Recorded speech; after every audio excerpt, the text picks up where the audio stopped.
Selamat datang di pelatihan TOT modul CMS Pamong Desa. Dalam sesi ini, kita akan belajar mengelola informasi desa secara efektif, mulai dari pembuatan hingga distribusi konten, Sistem Manajemen Konten Digital. Konsepsi Sistem Manajemen Konten CSM. Sistem Manajemen Konten CMS, Content Management System, adalah sebuah aplikasi teknologi informasi yang dapat membantu pengguna untuk membuat, mengatur, dan mengubah konten di dalam website. Teknologi ini sering dimanfaatkan developer sebagai tool untuk membangun situs web. Ia menawarkan berbagai manfaat yang signifikan untuk pengembangan kapasitas, baik pada tingkat individu maupun organisasi. Berikut beberapa manfaat utamanya. Akses informasi yang lebih mudah. Penyimpanan terpusat. CMS memungkinkan penyimpanan dan pengelolaan informasi secara terpusat, sehingga memudahkan akses dan pencarian informasi oleh semua anggota organisasi. Pencarian efisien. Fitur pencarian yang canggih memungkinkan pengguna menemukan konten dengan cepat dan efisien. Kolaborasi dan komunikasi yang lebih baik. Kerja tim, CMS memungkinkan beberapa pengguna untuk berkolaborasi dalam pembuatan dan pengeditan konten secara real-time. Alur kerja terstruktur. Pengguna dapat mengikuti alur kerja yang terstruktur, memastikan setiap tugas diselesaikan sesuai dengan jadwal dan tanggung jawab yang telah ditentukan. Otomatisasi dan efisiensi operasional. Otomatisasi tugas. Banyak CMS menawarkan fitur otomatisasi, seperti publikasi terjadwal dan pemberitahuan pembaruan konten. Penghematan waktu. Dengan mengotomatiskan tugas-tugas rutin, pengguna dapat fokus pada pekerjaan yang lebih strategis dan bernilai tambah. Peningkatan kualitas dan konsistensi konten. Standar dan template. CMS memungkinkan pembuatan dan penggunaan template, memastikan konsistensi visual dan standar kualitas konten. Kontrol versi. Fitur kontrol versi memastikan perubahan dapat dilacak dan dikembalikan jika diperlukan, menjaga integritas konten. Skalabilitas dan fleksibilitas. Penyesuaian konten. CMS memungkinkan penyesuaian konten berdasarkan kebutuhan dan preferensi pengguna yang berbeda. Jika dalam kegiatan pendidikan dan pengembangan kapasitas ada perbedaan antara kebutuhan admin, kebutuhan pelatih dan kebutuhan peserta dan bahkan pengawas yang berwenang. Analisis dan pelaporan. Pengambilan keputusan berdasarkan data. Data analitis dapat digunakan untuk membuat keputusan yang lebih informasi tentang strategi konten dan pengembangan kapasitas. Pengembangan keterampilan. Pelatihan dan pembelajaran. CMS dapat digunakan untuk mengelola dan mendistribusikan materi pelatihan dan pembelajaran, membantu pengembangan keterampilan karyawan. Aksesibilitas pengetahuan. Memungkinkan akses mudah ke sumber daya pendidikan dan pelatihan, mendukung pengembangan kapasitas secara berkelanjutan.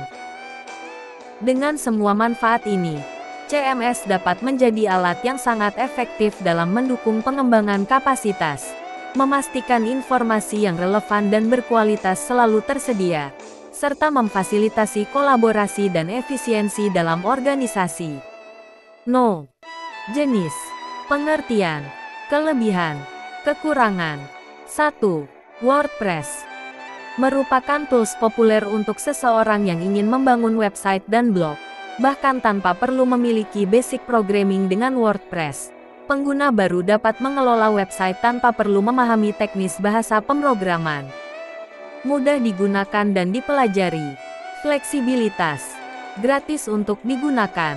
Memerlukan pemeliharaan rutin untuk keamanan dan kinerja. Kustomisasi yang kompleks memerlukan pengetahuan teknis. 2. Joomla adalah sistem manajemen konten bebas dan terbuka yang ditulis menggunakan PHP dan basis data MySQL untuk keperluan di internet maupun intranet. CSM ini banyak diterapkan untuk e-commerce dengan ekstensi tambahan. Bisa didesain untuk mengelola situs web yang kompleks dengan struktur hierarkis. Berbagai fitur bawaan untuk manajemen konten dan pengelolaan pengguna. Terbatasnya jumlah tema. 3. Drupal Drupal adalah Content Management System (CMS) canggih yang bisa Anda manfaatkan untuk membangun segala jenis website. Kekuatan dalam manajemen konten yang kompleks dan fleksibel. Skalabilitas tinggi. Dukungan untuk berbagai macam aplikasi. Cenderung lebih sulit dipelajari. Memerlukan keterampilan teknis yang lebih. Biaya pengembangan dan pemeliharaan lebih tinggi. Squarespace. Squarespace adalah solusi membuat website tanpa coding sesuai dengan kebutuhan. Template modern dan responsif. Disediakan hosting dan dukungan teknis oleh penyedia. Fitur drag and drop untuk pembuatan situs yang mudah. Biaya langganan yang lebih tinggi. Kustomisasi terbatas. 4. Wix. Wix adalah platform website yang populer digunakan untuk membuat dan mengelola situs web. Ini adalah alat yang sangat berguna bagi individu atau bisnis yang ingin memiliki kehadiran online yang profesional tanpa harus memiliki pengetahuan tentang pemrograman. Kemudahan dalam penggunaan. Berbagai template yang modern dan responsif. Gratis untuk digunakan dengan opsi berlangganan untuk fitur premium. Biaya tambahan untuk fitur-fitur premium. 5. Weebly. Weebly adalah platform website builder populer yang memungkinkan kamu membuat situs web dengan atau tanpa pengetahuan teknis mendalam. Platform ini merupakan salah satu solusi termudah membangun website profesional tanpa coding. Antarmuka pengguna yang ramah pengguna dengan fitur drag and drop. Integrasi dengan layanan pihak ketiga seperti PayPal, Google Apps, dan lainnya. Pilihan gratis dengan opsi upgrade untuk fitur-fitur tambahan. Kustomisasi. Terbatas dibandingkan dengan platform open source seperti WordPress. Dukungan untuk e-commerce tidak sekuat platform lain seperti Shopify atau Magento. Dalam memilih jenis sistem manajemen konten, maka kita bisa melihat beberapa pertimbangan, yaitu kebutuhan, skalabilitas, dukungan dan komunitas. Kemudahan penggunaan, biaya. Ada beberapa persamaan dan perbedaan persamaan antara CSM dan LMS, baik di dalam pengelolaan, penggunaan dan dalam sistem otomatisasi. Pengelolaan konten, CSM dan LMS sama-sama digunakan untuk mengelola konten digital, baik itu teks, gambar, video, atau multimedia lainnya. Baik LMS maupun CMS menyediakan alat otomatisasi untuk mempermudah pengelolaan konten, seperti publikasi terjadwal dan notifikasi. Kedua sistem mendukung kolaborasi antar pengguna, memungkinkan berbagai pihak untuk bekerja bersama dalam pembuatan dan pengelolaan konten. Perbedaannya, fokus utama CMS utama adalah pengelolaan konten website, dan CMS dirancang untuk membuat, mengedit, dan mempublikasikan konten di situs web. Sementara LMS memberikan fokus utama pada pembelajaran dan pelatihan. Dengan demikian LMS dirancang khusus untuk mengelola pengembangan kapasitas, pelatihan, dan evaluasi. Dengan demikian, pemilihan antara LMS dan CMS akan bergantung pada kebutuhan spesifik pengguna.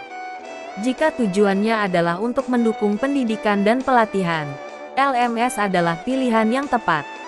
Namun, jika tujuannya adalah untuk mengelola dan mempublikasikan konten web, CMS adalah solusinya. Cara kerja sistem manajemen konten. Cara kerja CMS. Cara kerja CMS tergantung pada jenis CMS yang digunakan, namun pada dasarnya, berikut ini cara kerja CMS pada umumnya. Login, menambah, mengeditan dan menghapus konten. Langkah berikutnya setelah log ini, maka dengan CMS kita dapat menambah, mengedit dan menyimpan konten seperti teks, gambar, video, dan audio dalam satu tempat yang terorganisir. Konten tersebut dapat diakses dan diubah melalui antarmuka yang disediakan oleh CMS. Dengan demikian, pengguna dapat menambahkan, mengubah, atau menghapus konten yang tersimpan dalam sistem penyimpanan dan pengelolaan konten. Pengelolaan hak akses, struktur dan menu.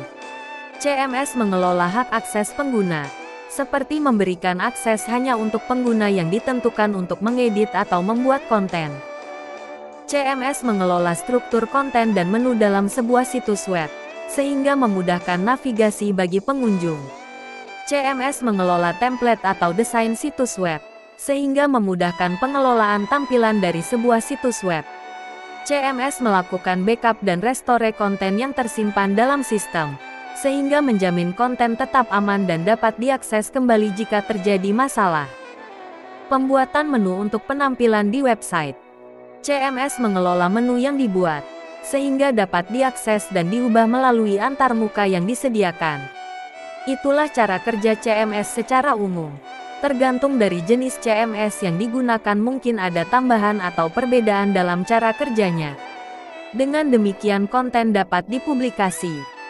Selain itu, kita juga dapat melakukan improvisasi untuk penampilan web sesuai dengan selera dan keindahan.